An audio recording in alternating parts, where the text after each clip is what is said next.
Welcome back, everyone. I'm your host, as always, LitecoinLeader. Today, we're going to be talking about Evergrande and the Evergrande, all that's going on with the Chinese real estate market, why it's important to know about this, and how it impacts our finances. There's going to be a lot of economic indicators released this week. The CPI comes out on Wednesday. I may touch on that briefly at the end, but I wanted to cover three stories that I've been talking about through Twitter.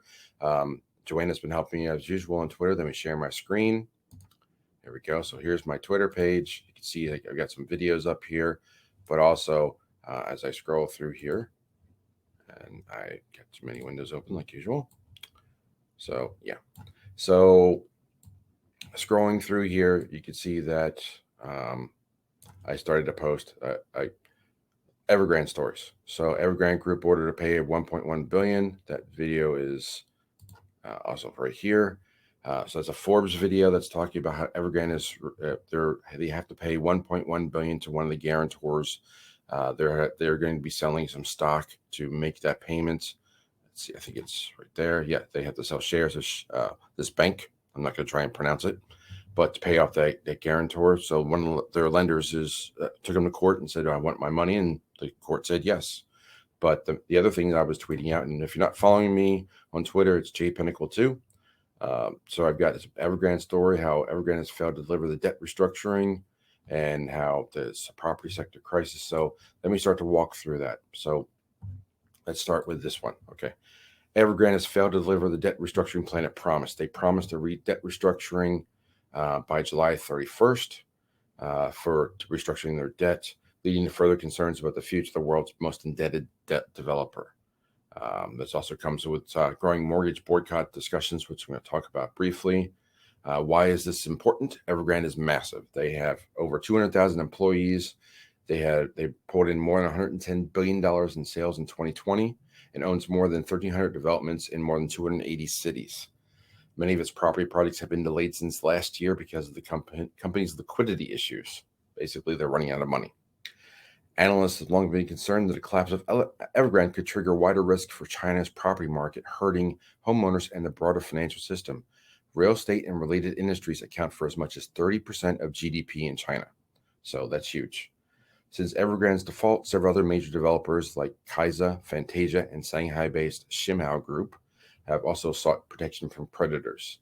In a report last week, S&P estimated that China's property sales could drop by a third this year because of mortgage strikes, as people believe developers won't be able to complete the pre-sold units in time. And I'll talk about pre-sales in a moment. The most common way they sell homes in China. Without sales, many more developers will collapse, which is both a financial and an economic threat. So let me go on to the other story, which is also linked. So middle class rising, how China's Evergrande has propelled social unrest. The outside world first became aware of issues with China's Evergrande and their inability to meet the obligations totaling over $300 billion that started making headlines last year. Defaulting in offshore bonds and selling off assets. China property pre-sale nightmare. So let's get into how they sell their real estate in China. What makes the unfolding property crisis in China so unique and damaging is how widespread the pre-sale model is in the country's residential property sector. Experts put the percentage of Chinese property developer revenue generated through pre-sales at close to 90%. That means 9 out of every 10 apartments, condos, homes are sold in a pre-sale process. That means they put down a deposit years in advance. And there'll be another highlight in that in a minute. This video is a decent one to check out too, how they were protesting. More recently, buyers of incomplete apartments developed by multiple troubled Chinese developers have shown an increasing level of defiance. They're refusing to pay mortgages and are using social media to document the extent of the country's property woes. So here's one. It's a letter that said it's been nearly 10 years since the Hefei, however you pronounce it, the Evergrande Center. So one of their projects was launched in 2013. Since then, more than 1,000 units have been sold, but the project was completely shut down in 2018. So imagine having to buy a property with pre-sale and not being able to get it, and they shut it down 4 years ago. So year to date, the government has repeatedly promised to resume work, but all have failed.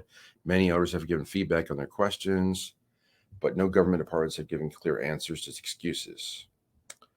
What's more, to ensure that the extent of China's property woes are clear to all, there's a coordinated effort to document all mortgage boycotts and incomplete developments across the country. They're not paying mortgages now, and they're coordinating it all together through social media. The government's trying to shut that down, but the repository called We Need Home is now publicly viewable on GitHub, which is often used by Bitcoin or crypto project developers and other software developers as a repository or a place to store all these stories and information and the development code and so on. But it's very easy to use, and people are just uploading their story. So WeChat and Weibo are also being censored. So all these platforms, I think the We Need Home site contains over 325 incomplete developments across China, details on them, each containing thousands of apartments. So let's say it's 3,000 on average. As you're talking about 1 million residences that's documented that are incomplete. Whistleblowers have also submitted corresponding mortgage boycott letters. Around 75 of the 325 entries are China Evergrande projects.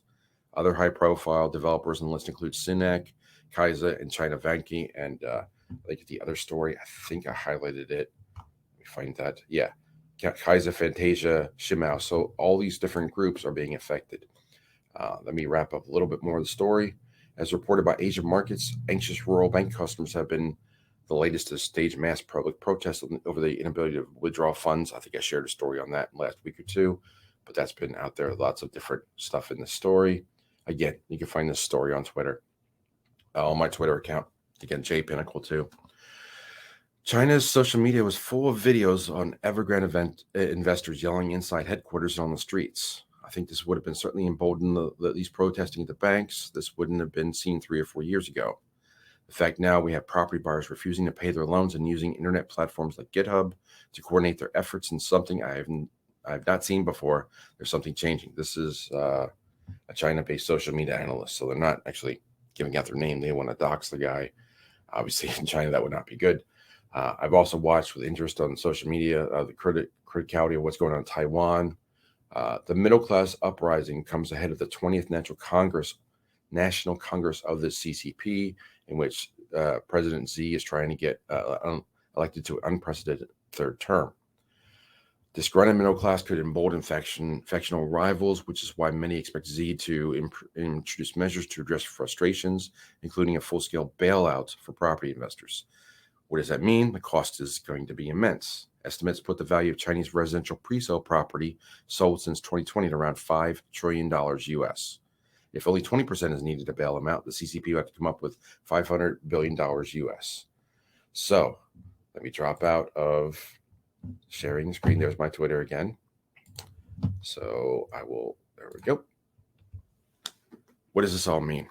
What is it, how we put this all together? I've talked about Evergrande many times on my channel. You did just go, I'll try to link at least one story up here, but Evergrande has been mentioned many times.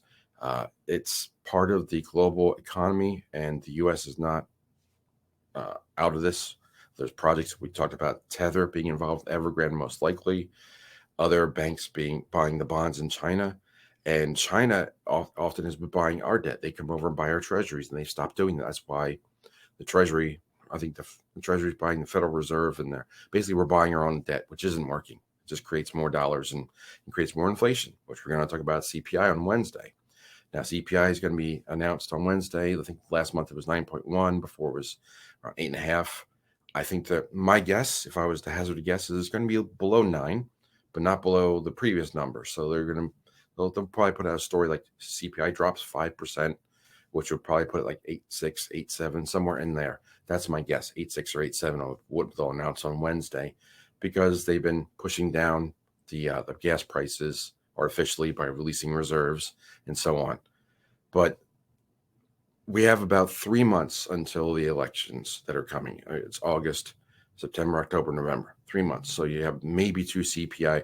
The CPI comes out this week, and then maybe 2 more. September, October, they'll be the only ones they announce. They're going to try and keep it under 10% for those 2. They're going to fudge the numbers. But this Evergrande story, if it starts getting out, it's going to get more and more. They're suppressing international news. I'm not going to go too further into it. If you want to know more, go on to my Patreon. There'll be more details there that I can't talk about in this platform. But in any event, Evergrande is a big deal. I've been talking about it for months. So has Economic Ninja. So if other channels, just type in Evergrande and look at the videos that pop on YouTube. It's a big deal, and it's going to impact our finances and our economy and our inflation. So what are your thoughts? Are you tracking this? Are you taking note of it? Are you too worried about what's going on domestically, which I completely understand? I would love to know your thoughts. Leave them in the comments below. A lot said today.